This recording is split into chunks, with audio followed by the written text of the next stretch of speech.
우리가 이제 오온으로 이루어진 우리 몸이나 바깥의 대상의 색성량 미적법으로 표현되는 객관 세계의 그것들 각각이 가지고 있는 고정불변한 실체가 없다라는 뜻이지 참나가 없다는 뜻이 아니에요. 오늘 마음을 설명하는 부분도 마찬가지예요. 심이라 하니까 마음이 없다, 마음의 본체가 없다라는 것을 말한 게 아니다. 이제 요거 분명히 얘기를 하잖아요.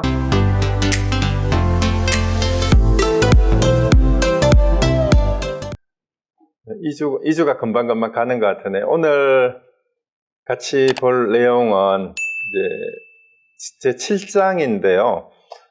제가 생각하기에는 우리 진심직설 가운데 오늘 내용이 실제 그 수행을 하고 마음 공부를 하는데 가장 중요한 부분이 아닌가 싶어요.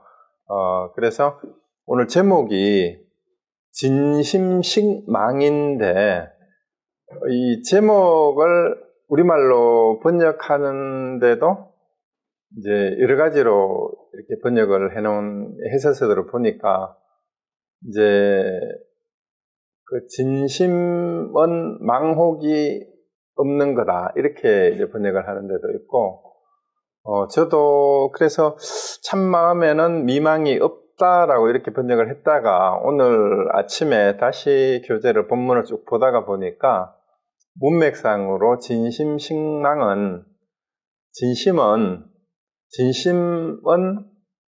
그 망심이 신 것이라고 이렇게 번역을 해도 돼요. 진심식망을.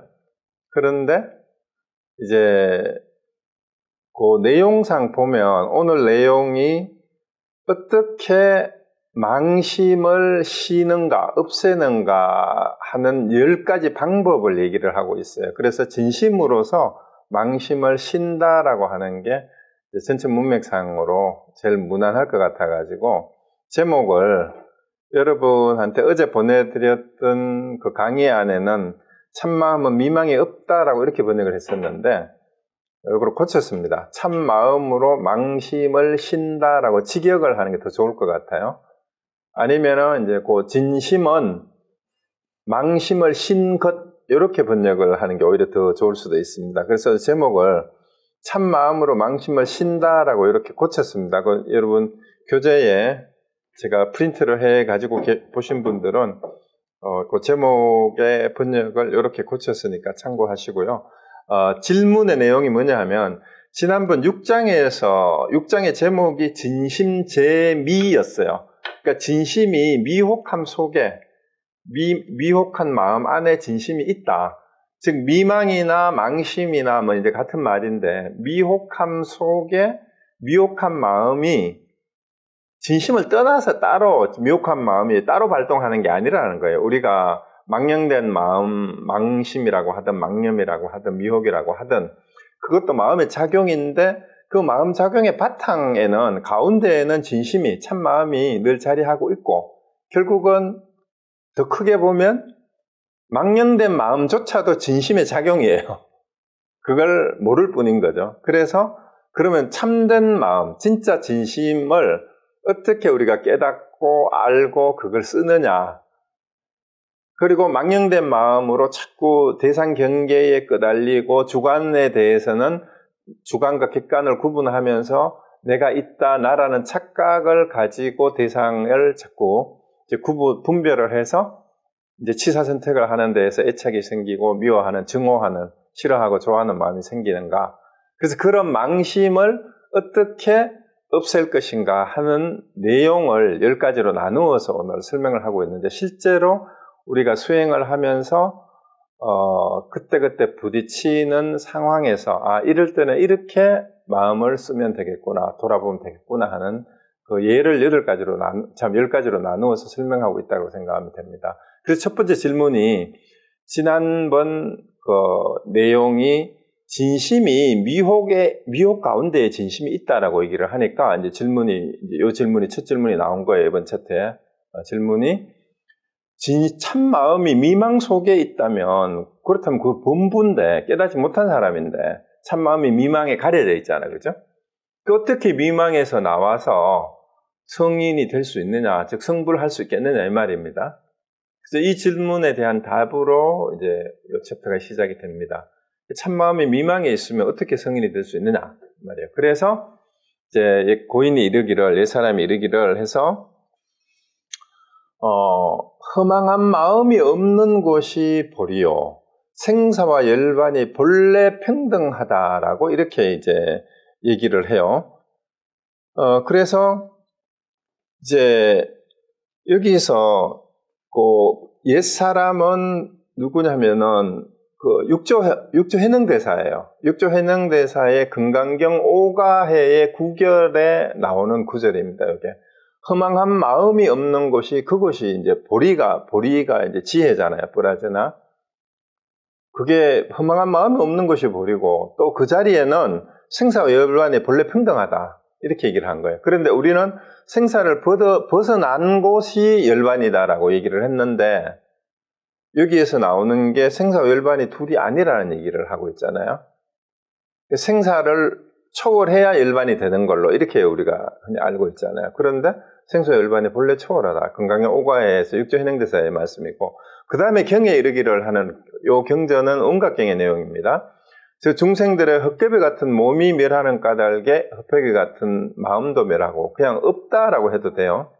사실은 우리 몸이 있다라고 우리는 생각을 하는데, 그 몸 자체가 사실은 헛개비라는 말은 한자를 썼는데요. 실제로 존재하는 것이 아닌 오혼의 이제 초기 불교의 용어를 빌려서 말하면은 오혼이 가합이라고 그러죠. 그때 인연에 따라서 형성된 것일 뿐인데 진정한 참된 실체가 아니다라는 게 헛개비 같은 몸이라고 표현했어요. 이게 없다라는 말이에요. 그게 멸한다는 거예요.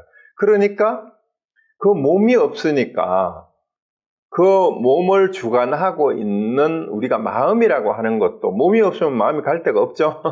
그러니까 헛개비 같은 마음도 여기서는 참마음이 아니에요.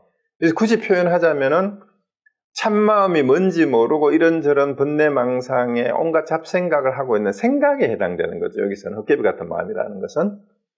그러니까 몸이 있을 데가 없으니까 마음이 있을 데도 없어요. 그러고 그 마음이 없다면 그 마음으로 판단하고 인식하고 판단해서 분별해서 우리가 상을 만든 게 바깥 경계잖아요. 그죠? 그게 객진이에요. 진. 그러니까 그런 헛개비 같은 마음이 없으면 멸하는 까닭에 헛개비 같은 객관 대상도 멸하며, 그러니까 헛개비 같은 객관 대상을 여기서는 그냥 진짜라고 표현을 했어요. 우리가 육진, 육진 할 때 환진이라고 표현했죠. 티끌 진짜인데, 이거는 불교에서는 진이라는 말은 문맥에 따라서 번뇌로 번역을 해야 될 때가 있고요. 객관 대상이라고 번역해야 될 때가 있어요. 그 육진을 나타낼 때는 진짜는 색성량 미촉법을 얘기를 해요. 그게 육진이죠. 그러니까 일반적으로 대상을 표현할 때는 대상을 6개로 나눈 게 육진이에요. 그러니까 그것도 육진이 초기 불교의 이론에서 보더라도 우리 마음에 비춰서 맺혀진 인식된 상일 뿐이에요. 그게 육진이라고 하는 게 색수상 행식이 전부 다가 색성량 미촉법이. 그러니까 그것도 없다면 그 헛개비 같은 객관 대상이 멸하는 까닭에 그게 원래 없다 이 말이에요. 멸한다는 원래 없기 때문에 이 말이에요. 그 멸하는 까닭에 그런 것들이 원래 없는 거라면, 그게 가짜라면 이 말이에요. 몸도 마음도 객관 대상도 다 사실은 실제로 있는 것이 아니라면, 그렇다면 이 말입니다. 그렇기 때문에 실제 있는 게 아니기 때문에 헛개비가 멸할 것도 없다 이 말이에요. 그게 헛개비가 멸할 것도 또한 멸하고라는 말이, 이제 그 직역을 해서 말이 이상한데, 사실은 그게 다 헛개비라면, 우리가 가짜로 본 것이라면, 실제 있는 게 아니라면 실제 없는 거기 때문에 없애야 할 일도 없어요.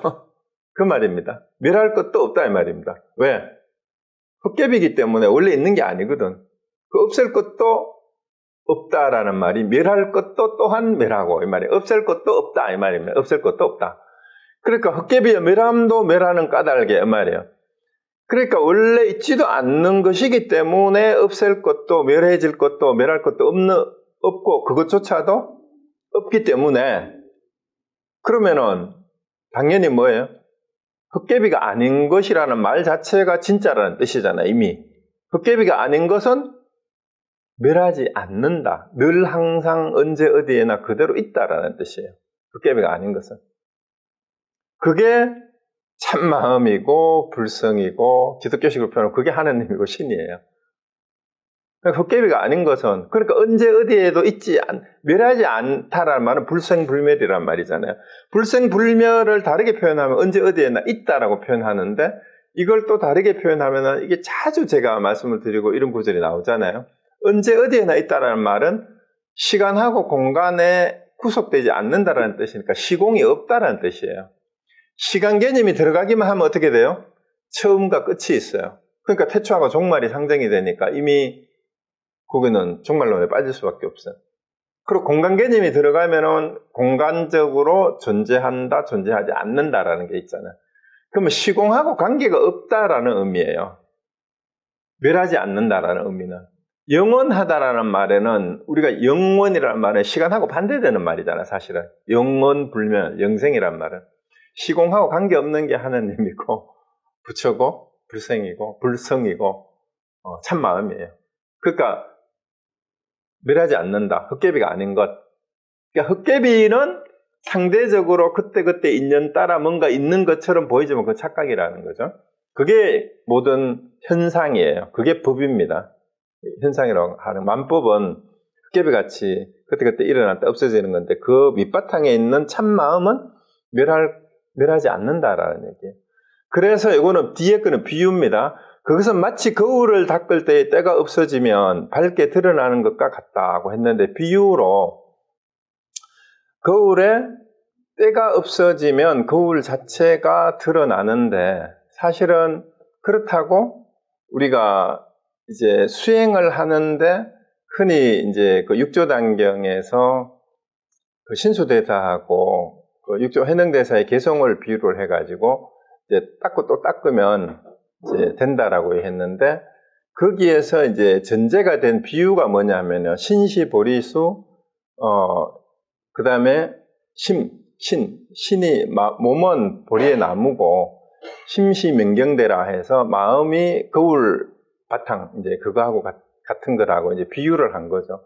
그렇게 해서 닦고 닦으면 이제 그게 된다라고 얘기를 했는데 마음 그 자체에는 이 말이에요. 마음 그 자체에는 보리 그 자체에는 사실은 먼지하고 때가 묻을 때도 없으니까 닦을 것도 본래 없다라는 그런 얘기가 되는 겁니다. 그래서 그게 이제 뒤집어지는 거잖아요. 근데 요거는 비유로 일단 이제 때가 뭐냐면 헛개비 같은 몸과 마음이 있다고 객관 대상이 있다고 생각하는 그거죠. 근데 그게 헛개비 같은 게 있다라고 생각하는 우리 생각일 뿐이에요. 그런 마음이. 그러면은 참 마음은 항상 거기에 있다라는 그 얘기입니다. 그 다음에 영가행각 스님이 증도가에서 하는 얘기죠. 마음은 근이요 이렇게 해놨어요. 거기는. 근데 이 근자 하나만 썼는데 그래서 마음은 뿌리요 법은 티끌이니 뭐 이렇게 번역을 해놨는데 이건 육근 육진을 얘기하는 것 같으면 마음은 육근이고 육진이니까 결국은 마음이 주체고 법은 객관 대상이라는 뜻입니다.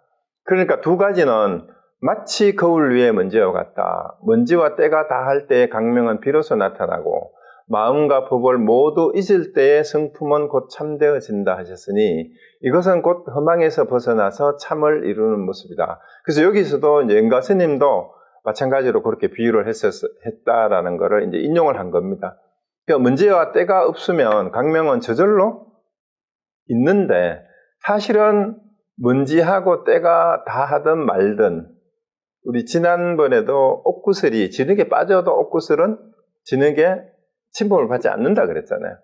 그러니까 우리가 보기에는 때가 묻었고 먼지가 묻었는 것처럼 보이지만 보리 자체는 원래 때가 묻을 수도 없어요. 그러니까 닦을 것도 없다라는 그 얘기입니다. 그런데 현상계에서는 아무리 거울이 있고 옷구슬이 있어도 항상 먼지하고 티끌과 진흙은 더러운 거는 묻게 마련이에요. 그런데 그렇다고 해도 거울에 아무리 티끌 먼지가 묻어도 거울을 해치지 않잖아요.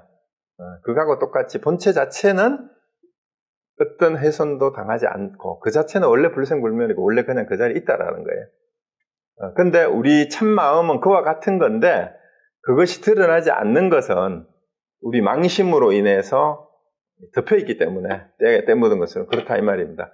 그래서 이제 이런 얘기들이 다 그 얘기다 그 말입니다. 자, 그 다음에 다시 또 질문을 합니다. 장자가 말하기를, 이제 장자를 인용했어요. 이거는 장생은 장자입니다. 이 도가사상의 노자 장자 할 때 그 장자예요. 마음이란 그 뜨겁기가 불을 태우고 차갑기는 얼음을 얼게 하며 빠르게는 내려보고 올려보는 사이에 사해 밖을 두루 어루만진다. 가만히 있을 때는 깊고 고요하며 움직일 때는 하늘까지 멀리 가는 것은 오직 사람 마음뿐이다 했다. 실제 마음이 그렇잖아요. 막 화가 나고 막 열이 날 때는 그냥 마음으로는 뭐든지 못할 게 없잖아, 그죠? 그리고 마음이 냉정하게 차갑게 식을 때는 막 그냥 살기가 돌잖아요. 싸늘하게 식기도 하고. 그리고 한 생각 사이에 우리는 사해를 어루만질 뿐만 아니라 한 생각 사이에 우주에도 가고 어디도 가고 뭐 무엇보다도 빠르잖아, 그죠? 우리가 지금 이렇게 말하는 사이에 한국도 가고 미국도 가고 생각이 왔다 갔다 하는 거하고 똑같습니다. 그리고 가만히 있을 때는 근데 정말 고요하고 움직일 때는 뭐 우주 끝까지 어디 가든지 가는 게 이게 사람의 마음이에요. 그런데 이게 장자가 본부의 마음이 이와 같은 걸 알고 이 다스릴 수 없음이 이런데 어떻게 마음을 다스리겠느냐 그랬는데 과연 성가에서는 종문에서는 어떤 법으로 이렇게 이게 이제 요즘 말로 하면 컨트롤하기가 힘들잖아. 우리 가만히 앉아있는 것 같죠. 마음속으로 별의별 상상을 다 하는데 온갖 잡념이 번뇌망상이 일어나는데 이걸 어떻게 과연 다스리냐 이 말입니다. 어떤 법으로. 그러니까 이 답변이 핵심이 요거예요. 무심으로서 망심을 다스린다 했어요. 무심의 법으로. 무심법, 치망심냐 이렇게 했어요. 요 무심의 법으로 망심을 다스린다는 내용이 오늘 제목의 내용인 진심식망이에요. 진심식망. 결국은 무심이 진심이에요. 진심으로서 망심을 다스린다라는 얘기하고 똑같은 그 내용 구조입니다. 자, 그럼 무심으로 법을 다스린다라고 이렇게 대답을 하니까 무심에 대해서 또 설명을 해야 되잖아. 그러니까 이제 질문을 또 합니다. 사람이 무심이 되면 초목처럼 될 것이니 방편을 베풀어 무심을 설명해 주십시오. 자, 무심이 된다. 마음이 없다 그러니까 그러면은 우리 초목이란 말은 우리가 흔히 무정물에 비유를 하잖아. 그죠? 그렇다면 어떻게 수행을 어떻게 할 거냐 이 말입니다. 진짜 마음이 없다면, 무심하다면. 이러니까 이제 무심이라는 의미를 비유로 얘기하는 건데 여기 기가 막힌 비유가 나왔어요. 그 다음 답을 한번 봅시다. 지금 무심이라 한 것은 마음의 본체가 없는 것을 말한 것이 아니다. 그러니까 무심이라 얘기하니까 마음이 없다라고 얘기하는 게 아니라 이 말이에요. 마음이 없다라고 얘기하는 게 아니다. 자, 그럼 여기서 이 내용이 초기 불교하고 아직도 한국에서도 논쟁이 되고 있는 게 이제 대승불교에서 본래 면목을 얘기하고 불성을 얘기하니까 초기 불교의 무아 사상이 위배된다. 이렇게 얘기를 자꾸 하는 사람들이 있잖아요. 초기 불교 하는 사람들 중에. 자, 그럼 여기서 무심이라 했어요. 무아라는 말하고 똑같은 논리로 지금 방금 뭐라고 그랬습니까? 무심이라 한 것은 마음의 본체가 없는 것이 아니다. 없는 걸 말한 게 아니다 그랬잖아요. 그게? 화면이 이게 안 보이네? 그러면 무아하고 무심을 똑같이 얘기할 수가 있어요. 무아라고 해서 나의 본체가 없다라고 얘기하는 게 아니에요. 우리가 초기 불교를 잘못 이해하고 대승불교를 오해하는 사람들이 자꾸 초기 불교에 지금 초기 불교가 부처님의 이제 친설이고 대승불교는 부처님 친설이 아니고 그다음에 한국 불교가 부모 미생년 본래 면목 불성을 얘기하는 거는 무아 사상이 위배된다 이렇게 얘기하는 사람들이 의외로 많아요. 그래서 그걸 또 헷갈려 해요. 근데 무아는 요 말 그대로 얘기하면은 나의 본체가 없다는 말이 아니에요. 참나가 없다는 말이 아니에요. 그래서 참나, 참마음을 얘기하면 무아 사상이 위배돼. 내가 없다 그랬는데 참나 그러면은 내가 있다는 말이냐. 여기에서 말하는 이제 잘 아시지만 아트마는 아가 낫이라는 부정에 나라고 할 만한 것이 없는 이런 뜻이잖아요. 여기 무아라는 의미는 뭐냐 하면은요, 우리가 위에서 나왔던 육근, 육진 혹은 우리가 우리가 일반적으로 마음이라고 하는, 위에 장자가 얘기했던 마음의 비유 있잖아요. 뜨겁기로 말하면 무엇보다 뜨겁고, 차기로 말하면 무엇보다 뜨겁고, 이제 이런 식으로 작동을 하고 있는 그거는 생각인데, 우리 생각이죠, 그냥. 그거 하고, 그 다음에 몸뚱이가 이제 오온으로 이루어진 우리 몸이나, 바깥의 대상의 색성량 미적법으로 표현되는 객관 세계의 그 안에 그것들 각각이 가지고 있는 고정불변한 실체가 없다라는 뜻이지 참나가 없다는 뜻이 아니에요. 그래서 이 부분에 대해서 이제 초기 불교로 공부하는 사람들이 자꾸 이제 헷갈리고 있어요. 요거는 이제 오늘 마음을 설명하는 부분도 마찬가지예요. 무심이라 하니까 마음이 없다, 마음의 본체가 없다라는 것을 말한 게 아니다. 이제 요거 분명히 얘기를 하잖아요. 지금 무심이라 한 것은 마음의 본체가 없는 것을 말한 것이 아니다. 다시 교재로 가봅시다.